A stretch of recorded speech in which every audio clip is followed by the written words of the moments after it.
Assalamualaikum warahmatullahi wabarakatuh. Perkenalkan, nama saya Anggun Rizky Amalia, calon guru penggerak angkatan 9 dari Kota Metro.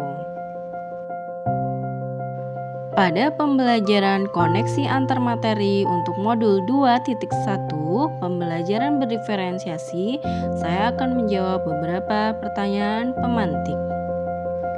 Pertanyaan pemantik pertama, apakah saya mengubah pemikiran saya sebagai akibat dari apa yang telah saya pelajari? Pertanyaan kedua, bagaimana perubahan pemikiran tersebut berkontribusi terhadap pemahaman saya tentang implementasi pembelajaran berdiferensiasi? Pertanyaan ketiga, bagaimana saya dapat bersikap positif walaupun banyak tantangan dalam penerapan pembelajaran berdiferensiasi?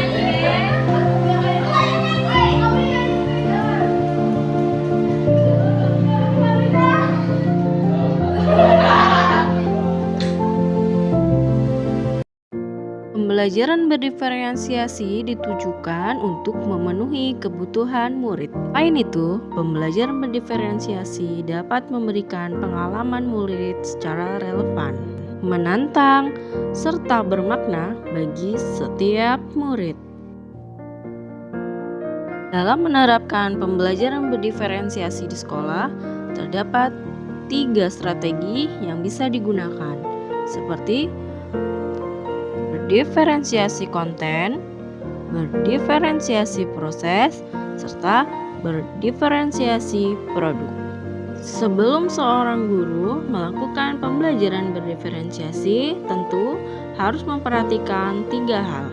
Pertama, kesiapan peserta didik. Kedua, minat belajar peserta didik.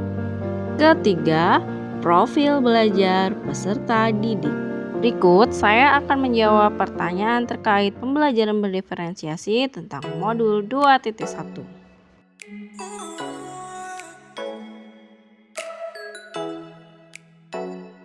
Setelah mempelajari modul 2.1, tentu pembelajaran berdiferensiasi mengubah paradigma saya terkait pembelajaran selama ini.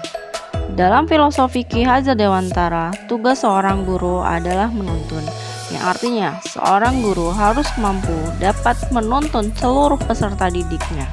Dalam pembelajaran berdiferensiasi ini, kita diajarkan bagaimana kita harus dapat mengcover semua kebutuhan peserta didik kita dengan melalui pembelajaran berdiferensiasi melalui 3 strategi pembelajaran diferensiasi yang dapat diterapkan, seperti berdiferensiasi konten, proses, dan produk, yang tetap mengacu pada satu tujuan untuk membentuk karakter profil pelajar Pancasila.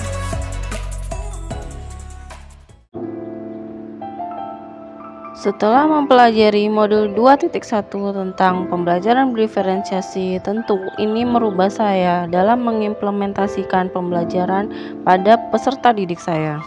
Pertama, saya mulai menyajikan pembelajaran yang sesuai dengan kebutuhan peserta didik. Kedua, saya mencoba untuk memetakan kebutuhan belajar peserta didik, mencoba untuk berdiferensiasi konten, proses, serta produk. Selanjutnya, biasanya saya membagi kelompok secara homogen tanpa memperhatikan kebutuhan belajar peserta didik saya.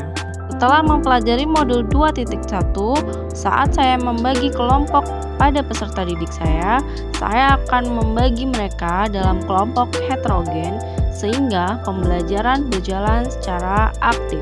Bagi seorang murid yang memiliki kemampuan lebih, maka mereka dapat dijadikan sebagai tutor sebaya bagi teman-temannya.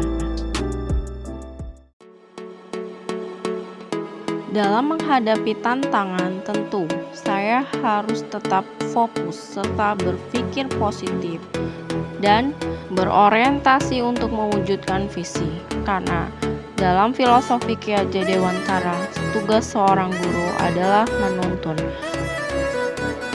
memberikan pembelajaran sesuai dengan kodrat alam dan kodrat zaman, serta membentuk karakter peserta didik yang berbudi pekerti luhur. Sekian jawaban dari pertanyaan pemantik pada modul 2.1 tentang pembelajaran berdiferensiasi. Terima kasih telah menonton. Sampai jumpa di lain waktu. Wassalamualaikum warahmatullahi wabarakatuh.